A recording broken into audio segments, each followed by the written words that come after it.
research methodology, physical therapy, tools of study regarding um, neuroclinical physiotherapy, rehabilitation, facial palsy, seventh facial nerve palsy. It may be upper motor neuron lesion or lower motor neuron lesion. Upper motor neuron lesion commonly in cases of hemorrhage, thrombosis, tumor. Lower neuron deficiencies, it poliomyelitis like injured hemorrhage in the nucleus or its fibers within the pons, PONS pons, occasionally affected is lower motor neuron lesion of facial palsy. I said some home-based diagnosis for facial palsy signs. Some common neurological signs in patients diagnosed with Bell's palsy of the ipsilateral foregut, meiosis, loss of corneal sensation, normal tearing on the involved side only, diminished nasolabial fold, ipsilateral facial laxity, and dropping of the ipsilateral mouth, tongue deviation if unilateral hypoglossal paralysis is also suspected, a loss of the taste papillae on the anterior two-thirds of the tongue.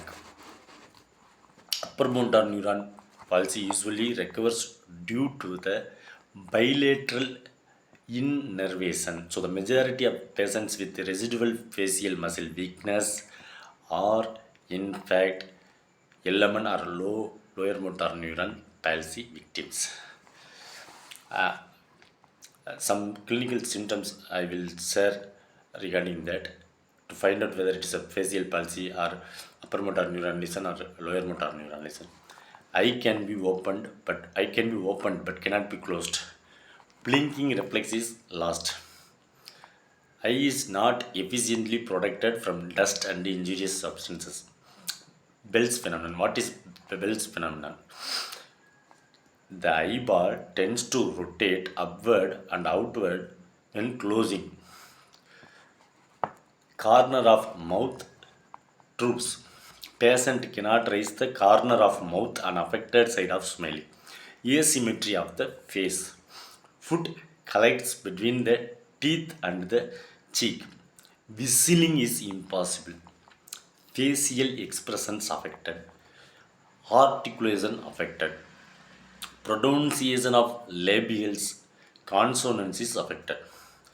There is loss of sensation in the anterior part of the tongue or hypersensitivity to certain sounds. It's called as a hyperacusis is also present.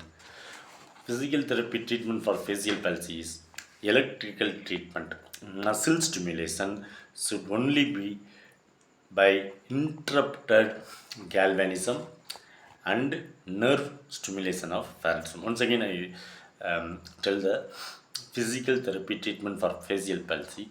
Muscle stimulation should only be by interrupted galvanism and nerve stimulation with pharyngism. Can you understand? I hope understand.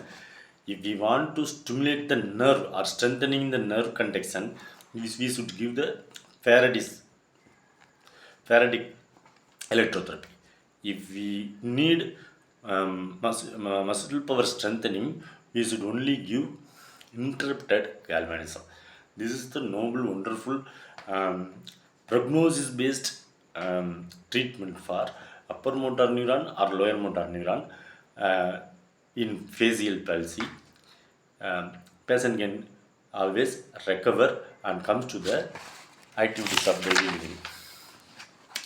It's connected with massages like stroking, effleurage, small circular fingering, kneading, tapping, and vibration on this part. Some of the facial muscles activity oriented muscular neuro exercises. look surprised, then frown, close tightly eyes and open wide, smile and say O. Otherwise, tell the A, E, I, O, U likewise. Pronounce the vowels distinctly.